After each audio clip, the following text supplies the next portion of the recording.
Presented by माहिर सिंह। अच्छा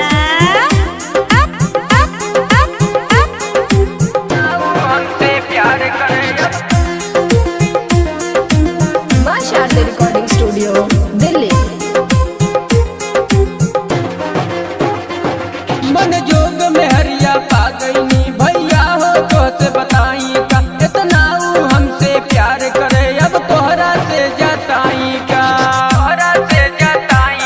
मन जोग में हरिया पा गईनी भैया हो तो से बताई का इतना ऊ हमसे प्यार करे अब तोहरा से जताई का। अरे पिंक लिपस्टिक लगा के जब जब आवा करी होठ में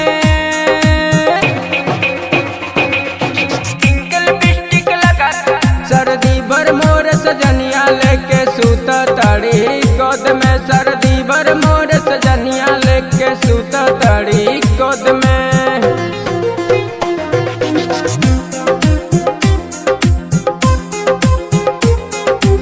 प्रेजेंटेड बाय माहिर सिनेमा।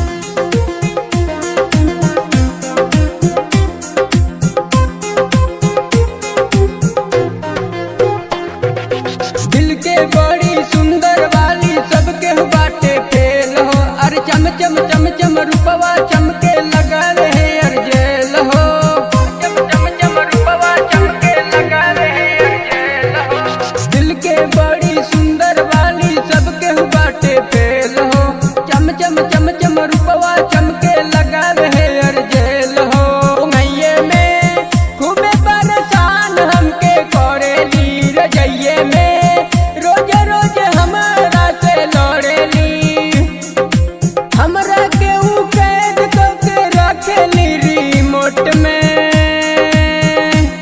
सर्दी भर मोर सजनिया लेके सूता ताड़ी गोद में सर्दी भर मोर सजनिया लेके सूता ताड़ी गोद में बुझला।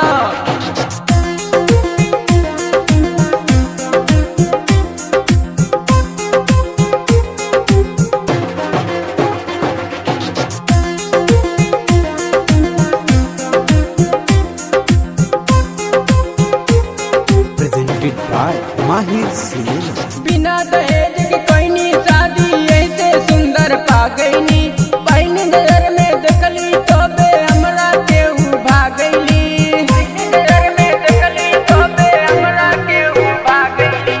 बिना दहेज के कोई शादी ऐसे सुंदर पा गईनी पहली नजर में देखली तो बे उनका के हम भागैनी। ना सतावेली अपना वो हाथे खान खियावेली पास बुलावेली धके अखबारी में दबावेली रकिस रसीला के पवली गोलू के सपोर्ट में। सर्दी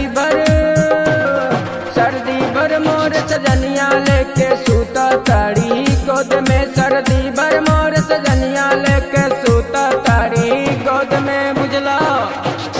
प्रेजेंटेड बाय माहिर सिनेमा।